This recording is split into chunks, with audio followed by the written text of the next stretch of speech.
been some tough losses for you, Kyler, but where are you thinking right now after this one? I don't really know what to think about that. As I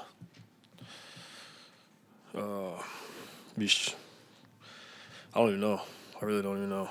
That's how to lose a game one-on-one. I don't know. That was crazy. Can you explain what the fumble down at the end? It looked like it hit you in the face, and that's what happened there? Just miscommunication and on the snap count. When you guys had to give the ball back at the end of the game there, is there a sense of, oh no, it's kind of happening again? For me personally, yeah. I don't,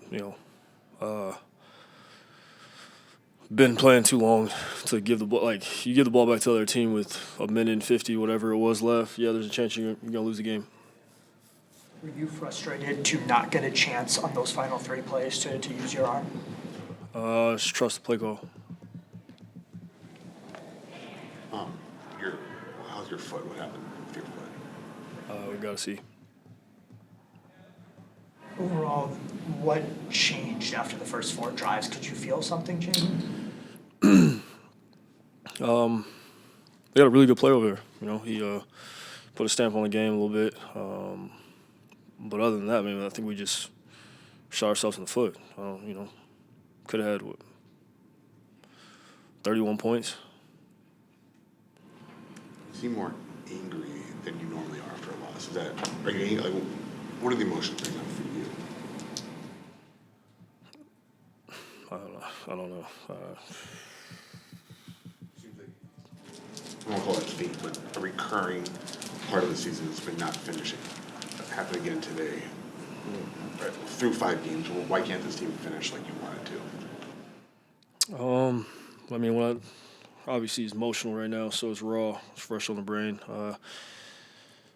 I just think, if you look at the mistakes, I think we played well enough to win the game, but crucial bonehead mistakes just, gave them a chance to stay in the game.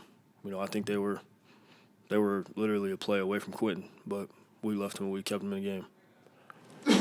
It seemed like there was a lot of sloppiness, not from one player, not from one unit, but overall. Is there something that you can attribute that to down in the final 3 quarters? Got to be better. Attention to detail, being locked in the moment, all of that. Obviously easier said than done with a lot going on around everybody, but just non-negotiables happened today that we talk about all the time that just can't happen, and that I think that's why we lost the game today. Tyler, there was many things that happened. I'm not blaming the loss on one play, but the fumble in the end zone.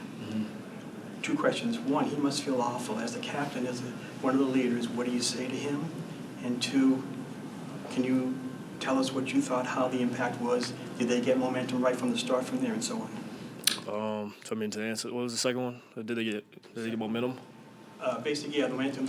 Obviously that was a huge play, but their reaction coming down and how it affected you guys. I think like if I was on the other side, right, and I see that's kind of like a sigh of relief, right, where it's about to be 28 points, and I forget what they had, but it would have been 2 to 3 score game.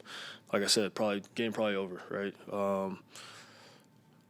But that happened, so I wouldn't say it gave them momentum, but it definitely gave them a sense of life, hope, which you can't give teams in the NFL. It's National Football League. Everyone's too good. It's too even, when you get the opportunity to put a team away, you have to, and we didn't do that. And then to answer the first question, Amari's one of the closest dudes I am. I'm really close with Amari. I know his character. I know his IQ of the game. And never in a million years would I wouldn't think that Amari would do that, but obviously we all make mistakes. He's going to take that on the chin. He understands that. But at the end of the day, we all got to be better. And again, he owns up to that. He owns up to that. And we talk about it all the time. So yeah, I'm sure he's frustrated. Have you ever felt quite like this after a loss? This might be number 1. What makes it so bad? I don't know. That was bad. Bad. All around. It was bad.